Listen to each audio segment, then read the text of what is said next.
Hi, I'm Liz with Liz Gets Loaded. The money kind of loaded, though I do have a glass of wine in my hand right now. Let's see if I can retire in 5 years, shall we?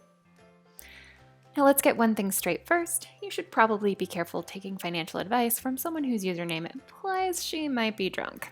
This content is for informational and educational purposes only and should not be construed as professional financial advice. You can read the rest of this disclaimer down in the description box. I'm on the path to FIRE. FIRE stands for Financial Independence, Retire Early.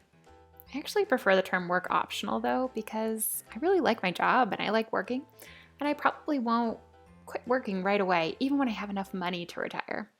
The question for today though is, how will I know when that is? When I have enough? The thing I want to start talking about is retirement calculators. Now, I think that the problem with most online retirement calculators is they assume you'll work into your 60s. They also base your retirement needs off of your income. I suggest that instead of starting with income, you start with your expenses. Let's look at the 4% rule.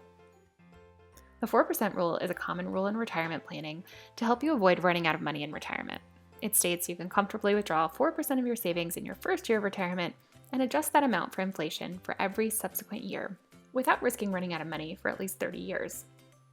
You can find a lot of information online about the 4% rule, but I pulled this definition from Fool.com.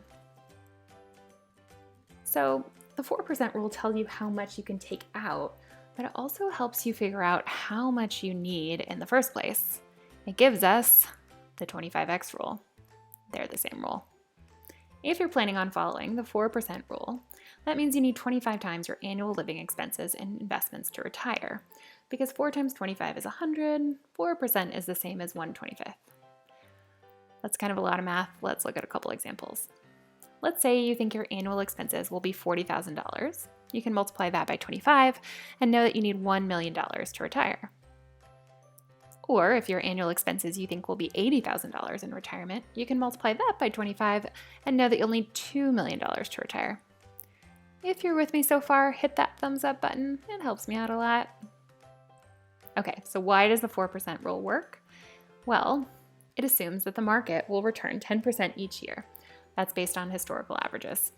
It also assumes inflation of 2 to 3% per year. Again, that's based on what we know has happened in the past.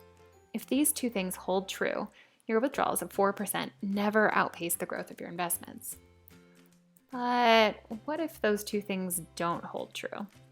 Well, the 4% rule was originally designed and tested for a 30-year retirement. If you want to be more conservative, the math is still pretty easy.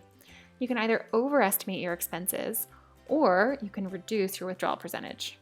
Or you could do both. So let's say instead you want to go with the 3% rule. The 3% rule would be more conservative and means there's a smaller chance that you'd ever run out of money.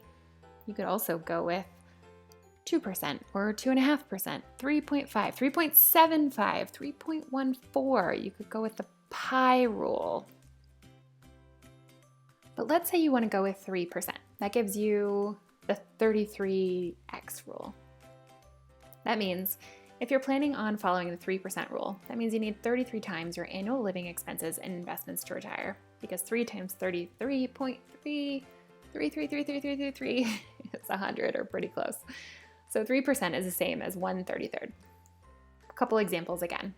Let's say you think your annual expenses in retirement will be $40,000. You can multiply that by 33, and that means you think you need $1.3 million to retire. Or if you think your annual expenses in retirement will be $80,000, you can multiply that by 33 and know that you'll need about $2.6 million. So what am I doing? Well, since I want to retire in my 40s, I want to make sure my money will last for more than 30 years. And when it comes to my finances, I like to plan conservatively. I'm planning on a 3.5% withdrawal rate and trying to overestimate my expenses. After all, no one ever complained about having too much money in retirement. Listen, all of this is simple. It's not easy. If you're interested and you want to learn more, just keep reading, keep watching personal finance content, mine and other people's. I promise it will sink in. If you want to chat more about early retirement, financial independence, or you just like math, give this video a like, You can subscribe or leave a comment, a nice comment.